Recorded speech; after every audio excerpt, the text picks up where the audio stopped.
कि अगर आपकी वाइफ का एक्स्ट्रा मैरिटल अफेयर से बच्चा हो जाता है तो बच्चा आपका माना जाएगा, ना कि उसके बॉयफ्रेंड का। आप उस बच्चे का डीएनए टेस्ट भी नहीं करवा सकते। और 90% केसेस ऐसे हैं जिसमें फेक एलिगेशन लगते हैं, जिसमें हस्बैंड और उसके परिवार वालों के साथ गलत होता है। तो सवाल ये है कि जब ये गैप इतना बड़ा है तो मीडिया में इसे दिखाया क्यों नहीं जाता।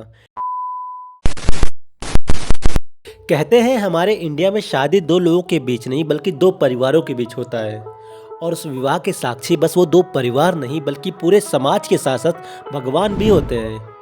अग्नि के साथ फेरे लेके विवाह संपन्न होता है और उसके बाद दूल्हा दुल्हन एक दूसरे के साथ 7 जन्मों के लिए बन जाते हैं। But wait wait wait wait, ये कोई मूवी नहीं है जहाँ पे हमेशा हैप्पी एंडिंग होगी। कभी कभी लड़का लड़की के बीच अनबन होता है और ये अनबन इतना बढ़ जाता है कि बात डिवोर्स तक पहुंच जाती है। वैसे तो हमारे कल्चर में डिवोर्स जैसा कोई कॉन्सेप्ट ही नहीं, संस्कृत में डिवोर्स या तलाक के लिए कोई शब्द ही नहीं है। और यही रीज़न है कि जहां अमेरिका का डिवोर्स रेट 50% से ज़्यादा है, वहीं इंडिया का डिवोर्स रेट 1 से 1.5% के बीच में है। हालांकि इसका दूसरा साइड भी है। इंडिया का डिवोर्स रेट कम होने की वजह है छोटे शहर, क्योंकि इंडिया के बड़े शहर जैसे मुंबई, दिल्ली, बेंगलोर का डिवोर्स रेट 30% से ज़्यादा है। और धीरे धीरे डिवोर्स लेना एक बिजनेस बन चुका है जो इंडिया में काफ़ी अच्छे से ऑपरेट हो रहा है। फैमिली केसेस के जो केस आते हैं हमारे पास, उसमें 95% कंप्लेंट जो है वो झूठी होती हैं। और हो भी क्यों ना, जब सारे लॉज आपके फेवर में हो तो बस आपको चाहिए एक मसालेदार परफेक्ट स्टोरी। मैं अपने घर में थी और मेरे सास ने मुझे धमकाया और मुझसे दहेज मांगा। जब मैंने मना किया तो मेरे ससुर आए उन्होंने, मैं किचन में खड़ी थी, कमर में हाथ डाल दिया। लेकिन डिवोर्स से पहले हमें ये जानना चाहिए कि शादी के बाद एक हस्बैंड और वाइफ की रिस्पॉन्सिबिलिटी क्या क्या होती है और वो किस बेसिस पे डिवोर्स फाइल कर सकते हैं।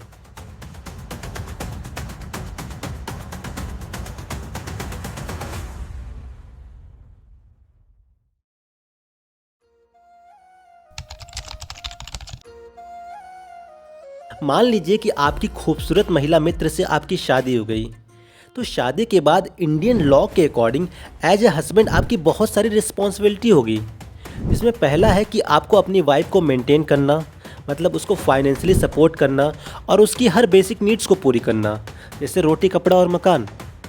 दूसरा है आपको किसी भी तरह का डोमेस्टिक वायलेंस नहीं करना है, जैसे गाली देना, ताने मारना, हाँ ताने मारना।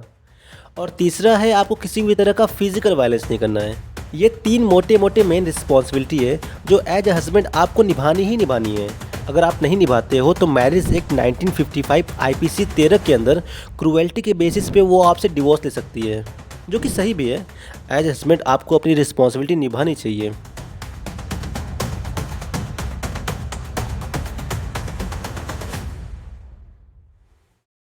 अब देखते हैं कि आपके वाइफ की क्या क्या रिस्पॉन्सिबिलिटी है। तो आपके वाइफ की सबसे बड़ी रिस्पॉन्सिबिलिटी है कि कोई रिस्पॉन्सिबिलिटी नहीं है। क्या बात कर रहे हैं? हाँ, कोई रिस्पॉन्सिबिलिटी नहीं होती। अब आप पूछो कि सेक्स तो उसकी रिस्पॉन्सिबिलिटी है ना? नहीं, सेक्स भी उसकी रिस्पॉन्सिबिलिटी नहीं है। उसका मन होगा तो आपके साथ करेगी, नहीं होगा तो नहीं करेगी, आप फोर्स नहीं कर सकते।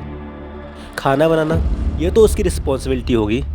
नहीं, ये भी उसकी रिस्पॉन्सिबिलिटी नहीं है। उसका मन होगा तो बनाएगी, नहीं होगा तो नहीं बनाएगी, अगेन आप फोर्स नहीं कर सकते। तो उसकी रिस्पॉन्सिबिलिटी है क्या? लीगली तो उसकी कोई रिस्पॉन्सिबिलिटी नहीं है। कोई भी रिस्पॉन्सिबिलिटी नहीं है, और एटलीस्ट इन्फोर्सेबल रिस्पॉन्सिबिलिटी तो कोई नहीं है।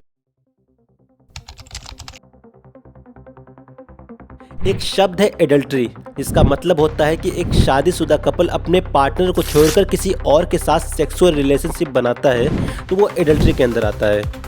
और 2018 के पहले अगर आपकी वाइफ एडल्ट्री करती तो आईपीसी सेक्शन 497 के अंदर क्राइम माना जाता, जिसके लिए 5 साल की सज़ा हो सकती थी।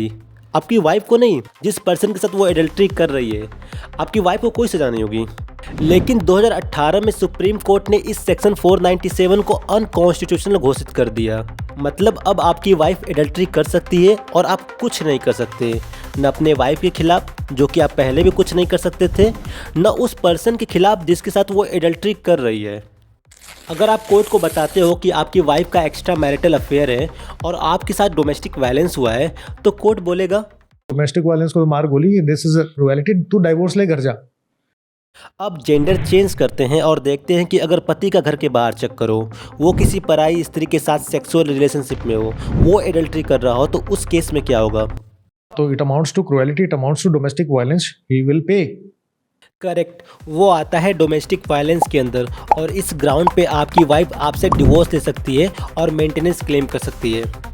हस्बैंड की औकात क्या है यार, हस्बैंड की कोई औकात नहीं।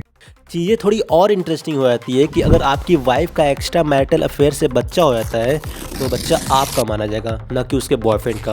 आप उस बच्चे का डीएनए टेस्ट भी नहीं करवा सकते। हस्बैंड को पता है ये बच्चा उसका नहीं है, लेकिन लॉ प्रिज्यूम करके चलता है कि हस्बैंड वाइफ साथ में रहते थे तो ये बच्चा इसी का माना जाएगा। वो डीएनए टेस्ट नहीं करवा सकता बच्चे का। दोस्तों, आपने नोटिस किया होगा, और नहीं किया तो अब करना, कि न्यूज़ या मीडिया में आप देखोगे तो आपको पता चलेगा कि लड़कियों के साथ कितना गलत हो रहा है। लेकिन वहीं दूसरी तरफ आप किसी लीगल सिस्टम के आदमी से बात करते हो, जैसे लॉयर, पुलिस या जज, तो वो बोलेंगे कि लड़कों के साथ बहुत गलत हो रहा है। जो एक्चुअल रियलिटी है वो ये है कि हस्बैंड बहुत परेशान है, बॉयफ्रेंड बहुत परेशान है, लड़के उनकी जिंदगी इतनी आसानी से खराब होती है कि आप एक्चुअली सोच भी। और ये गैप थोड़ा सा नहीं है।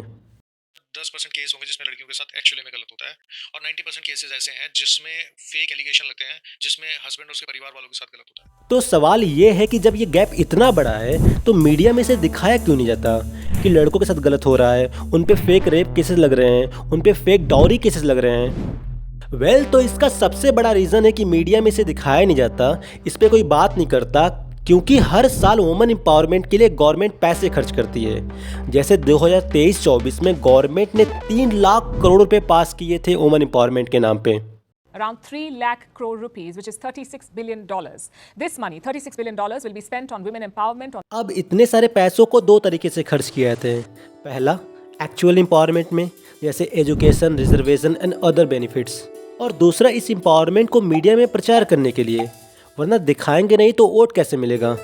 जैसे 2015 में बेटी बचाओ बेटी पढ़ाओ स्कीम लॉन्च हुआ था, जिसके लिए गवर्नमेंट ने 848 करोड़ रुपए अलॉट किए थे, जिसका लगभग 78% सिर्फ प्रचार करने में खर्च किया गया था। मीडिया में जब तक आप ये नहीं दिखाओगे कि इनके साथ गलत हो रहा तो पैसे देगा कौन? और ऑब्वियसली कोई भी चीज़ ठीक करने के लिए पैसे दिए जाते हैं। जब कोई चीज़ पहले से ही ठीक है, उसके लिए पैसे क्यों देना?